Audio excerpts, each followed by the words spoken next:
In the first part of the video, I showed you that we want to try and create a chatbot that looks like the one that you see on the screen, with various menu buttons and even some processing that we can send a message to a consultant. So let's see how fast we can get this particular thing done.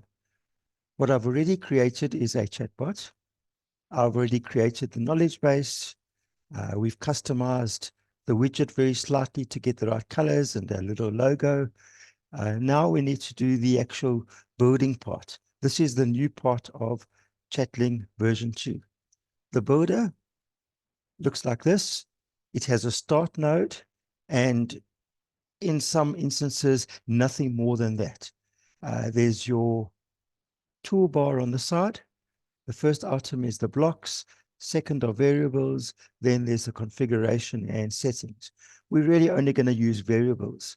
So remember, we wanted to try and create a chatbot that looks like this. So the first thing we want to do is create a block that has an image in it. So I take the image and I drag it to here.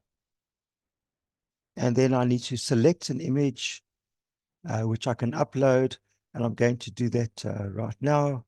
I'm going to upload the image to the block.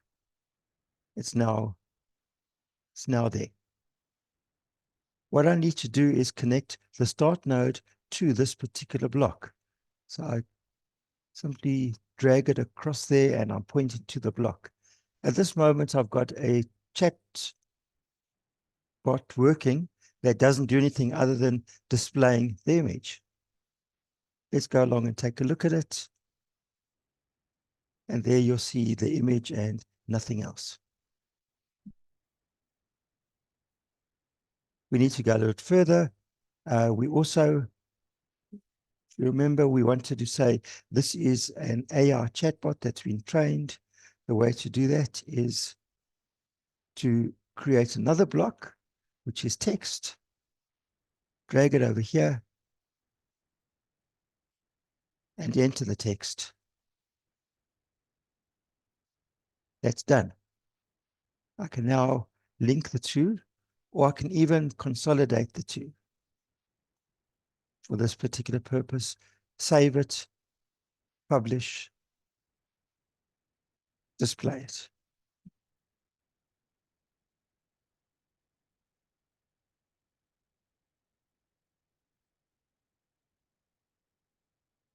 Obviously, this is a longish way to make one change and republish, redisplay, etc. But for the purpose of this tutorial, I think it's a great idea. What we now want to do, if you remember, we needed to put in a menu. We use the buttons response from the toolbar and the button labels. The first button label is going to be ask a question.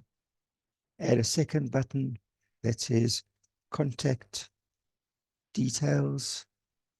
Third button is going to be services offered. Fourth button is going to be send a message. All of that has now been done, not yet saved. In order to link the first group to the second group, once again, I take this and drag it across. So I now have a menu that doesn't work, of course, but at least it will display the menu. I can publish again. Usually a waste of time to publish every single change you make, but for the purpose of the tutorial, it makes sense. If I were to ask a question, it would come to the end of the chat. Obviously, because ask a question leads to nowhere. What I want to do for ask a question is get the AI bot to answer the question. So I drag the AI bot and have a response, drag it across over there. It will now answer the question and it'll stop. unless I take this item and I drag it all the way across to the menu again. So I've now got a bit of a circle, a menu that answers a question. Once again, it's worthwhile just for this tutorial to publish and restart it. And I can ask a question and it's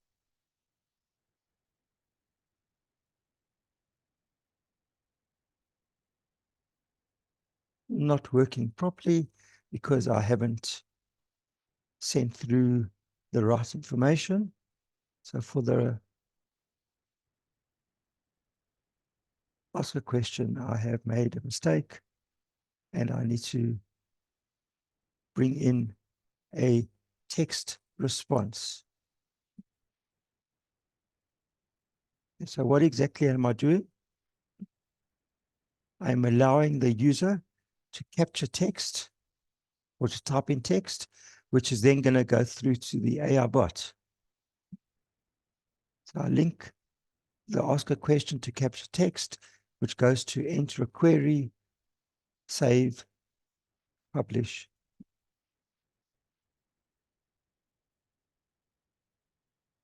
refresh. And if I haven't made any other mistakes, it will now allow me to type in my question and say,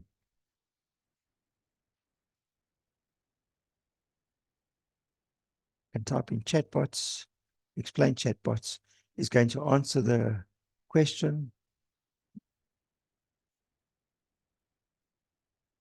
And no, it's not doing any of that. So I'm going to restart.